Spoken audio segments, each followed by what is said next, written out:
Good morning, Matt. Hey, Wayne. What are we up to today? Well, we're going to try to charge our Magneto, I think. All right. How we plan on doing that? Well, I think we did in another video. We charged it in the car, but this go around, we're going to charge it here since it's out of the car already. So, and the update on this is we got the ring gear off, which may be included in this video. That was a piece of cake. Yeah, it was super simple. You guys don't even know how easy that was. Yeah, I say everybody should try it at least once. And we have these brass screws that go all the way in. We still have to pin the bottom of them just so they don't back out.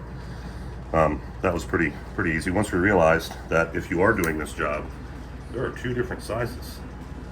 One for original ring gear or flywheel gear, and one for aftermarket. We have tried them both. The aftermarket works the best with aftermarket, oddly enough. So. Yep, so remember, take a look at what year and what style of screw you have compared to the style of ring gear you have. The style of anything else doesn't matter. It's just the ring gear and the screw. Yep. And the screws will not... They won't thread. It's a different thread. Yeah, so you need the ones that go with the original gear. So, how are we planning on recharging the Magneto here? Well, that is going to be fun. So we're going to run these three batteries. We're going to get them good and charged up. We're going to run these three batteries in parallel. And we'll show you how we do that. And then we're going to take the negative side and we're going to clamp it on the ring gear here. And then we're just going to touch it and spark it and see if we can make ourselves explode. Yep, and the theory being that once the magnets are good and charged and strong enough, because right now they can kind of hold this washer, but they should be able to hold like a 2-pound weight. Yep. So it does not do that right now. Right. And we happen to have this laying around, which we have no idea where it came from or what it is, but this is 2.5 pounds, and it's pretty close. So perfect measurements. Precision. Yeah, precision. So there is a north and a south. We watched a couple videos where they mark them. These have a 2 on it and a 4 on the other.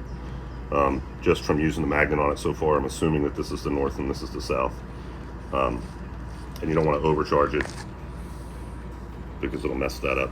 Yep, and it's kind of a relative thing. So as long as we keep one is north and north and north, right. and 2 is south and south and south, yeah. As long as you know we'll be all right. The opposite poles to get the magnet doing what it's doing. All right, we're coming over to Matt, master of electricity. That's right. We had to take a short pause and walk over to the other side of the shop to our electrical station because we were over at the other so far away. Yep. And it is extremely hot here in Knoxville and a lot of the surrounding areas. We are 3 feet up the devil's butt, so excuse me for sweating. It's practically melting away before our eyes. Yes, it is hot. And we're going to play with electricity, so that should be fun. It'll make it even hotter. So anyway, 6-volt battery. We're testing our coils. We had a couple. Stanley came back, and we had to rebuild a couple. Some of the capacitors had broke off, and the solder inside there. I think this one's closed. I don't know if we have one open. I'll look and see. But anyway, so fantastic. Chuck, the wizard, had this awesome tool laying around in his shop. It's a coil box tester, it's a spark plug tester, and you can also test light bulbs on it here. So how it works is you hook up negative, positive, it tells you what they are, and you just hook them up. Yep, you hook them up best you can. Yep. It's got a little switch, got a little amp meter. It's pretty cool. So coil box. This one's a little weak. You slide it right on in. So if you look inside there, yep. It's just like the box on a T. You've got your points and then your point for the power on the end. Let it do its buzzing, flappering. So plop that in there. We've got power. We should see spark here, and we should see this lever move. The sweet spot is around 2. It's going to bounce up between 2 and 3 if it's good. It should. And it does.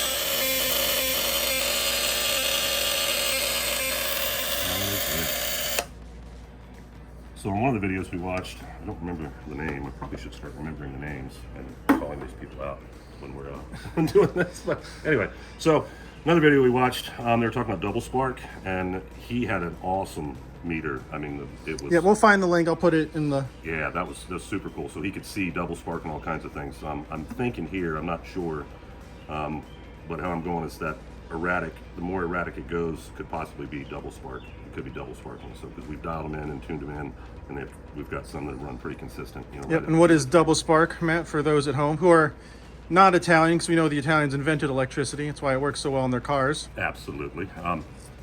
So double spark is when the spark plug is getting spark when it's not supposed to be firing. So when the timer's going around, it's holding the charge and it's putting it in there and it's firing twice. So you don't want that, because when it fires inside the cylinder and it comes up to build that compression, and then boom, when you get that compression out, if it fires again, you don't want that. Yep. Too much electricity could also be a problem. Yes. Yep. Too much zap. So if anybody has anything to add in the comments, please add it. Yep. And then we got a cool little light bulb tester. Oh yeah, all right. Let's see if I can do this without shocking us. Do we need a coil box? Nope. There we go. Look at that. Pretty cool. And just basically the same thing, just completing the circuit. Is a very basic machine. Yep. You can test the 2-pole that we have here. Ooh, that's hot. 2-pole, turn it off before I touch it. You've got the 2-pole lights like this on the bottom. Yeah, we have the 2-pole offset. Yep. Or not offset, sorry, non-offset. Right. And then you have the single one here, so you can test either or. So if you've got the single one, if the single one is the rear light, tail light. Yeah, the tail light. So something else too is you could very easily and precisely adjust these. Matt has become pretty good at it. Yeah, so there is, we'll put the measurements in the notes because I don't remember off the top of my head, but there is a clearance between the top button that you see on the bottom under here and this flapper, and there's a clearance on the bottom as well. And this, the top you can adjust from here, and the back you can adjust from here. So you take a flathead screwdriver to widen that, and you bend it up, and to get it to come back the other way, you just tap gently it down. tap. Yeah. Yep.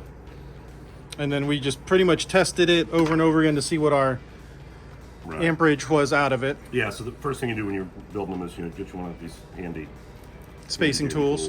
Yep, and then you figure out where your measurements are. Like I said, we'll put it in the video because I don't remember off the top of my head. And you find your gap, and then you set it to your gap, and then you go from there. Adjust the bottom how you need the top. Pretty nifty. Cool stuff. All right, it's a rainy day. Yes. Matt and I are gonna try to get this ring gear off. We just gotta nip off the tops of the screws, and then we'll pop it off. On one side. This is why we can normally flip it and use the other side because they grind on this side, but obviously we can't do that here. So we're thinking that was the starter problem we were having when the starter was sticking. It was getting caught in these teeth. We'll see.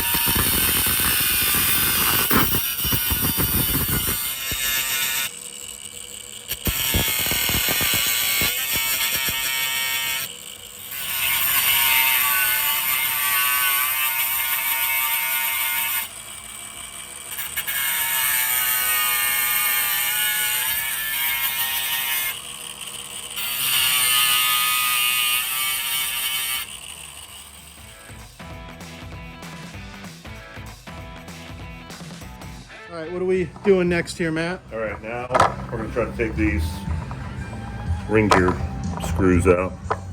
They're brass, so we grind it the other side like you just saw.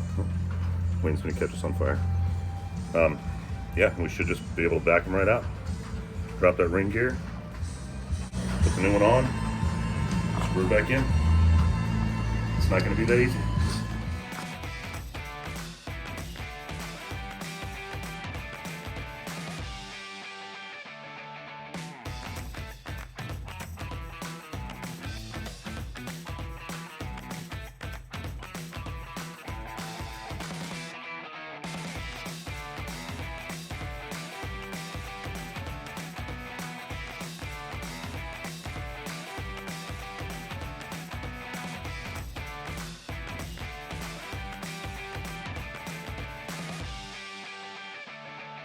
All right, so that came off. Get the ring gear, a little more lifting and moving. So now we're going to get the ring gear off of the donor. Yep. And see if we can slide it right back on.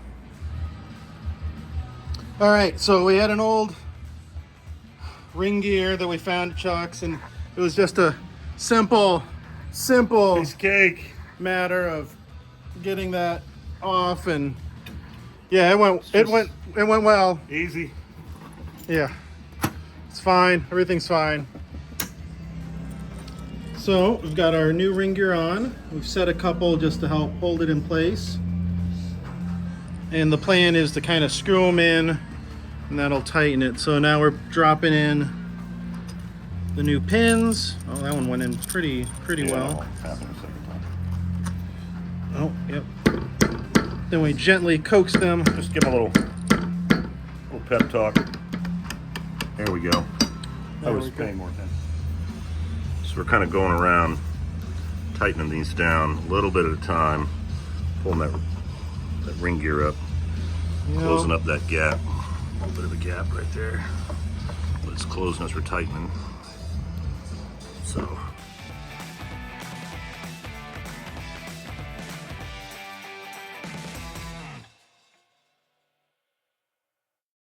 We are going to recharge our Magneto. We've got our flywheel ring on with our brass screws. I think we went over that in the other video, right? About getting the right ones. Yep, there's two different size brass screws. One is for a reproduction ring gear. One is for a original ring gear. So make sure that you look that up before you order it. Absolutely. Because it will not fit. It won't fit. Yep, there is a different thread type. All right, so what we're going to do is we're going to run these batteries parallel. We've got 3 12 volts. We're going to go positive and negative, positive and negative. The negative is going to come over once we put our Magneto on. It's going to go to the connection point, and then we're going to zap it. Yep, we'll put the Magneto on top and give it some zaps. Yep, and see if we can't recharge it. Let's remove our... It's fine. It's fine. So we've got the Magneto off, we've got the magnets that are here, we've got our flywheel ring gear here, with our brass screws that have gone through here.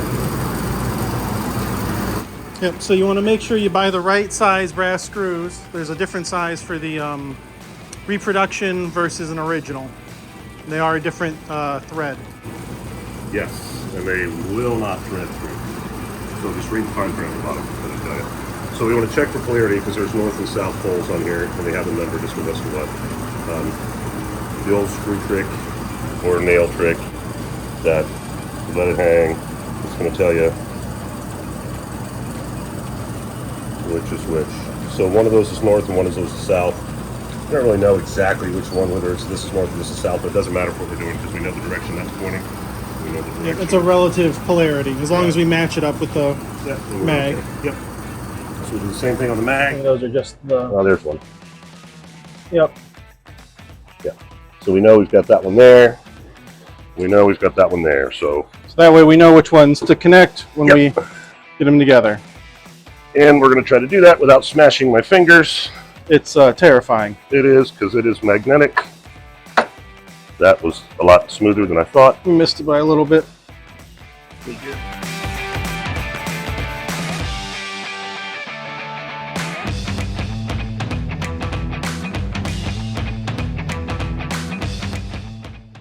All right. So here's our connection point. That's where our ground's going to go. And I'm going to clean these, rough them up a little bit. This is where we're going to touch our positive lead. Yep, make sure we have bare metal. Get our best connection possible.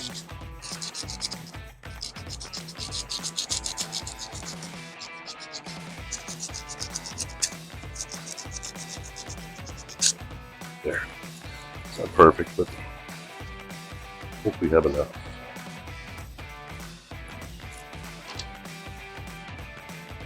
All right. Let's hook up our jumper cables. You're going to need 2 sets of jumper cables. Yep. And a bunch of batteries. Try not to float. I'm going to go positive to negative, parallel, not in series. Nope, this would be in series. No, this is parallel. This is in series, yes. Try to tell you, Wayne. Yeah, in series. Always correcting me.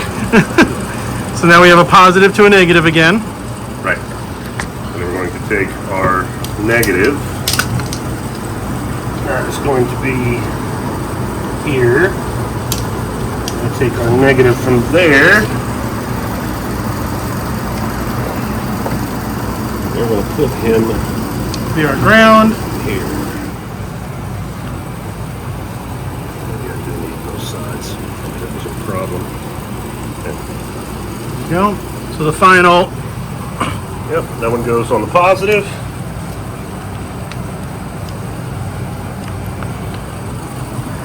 And we are hot. That was a good one. You can hear the magnet kind of rock and grab.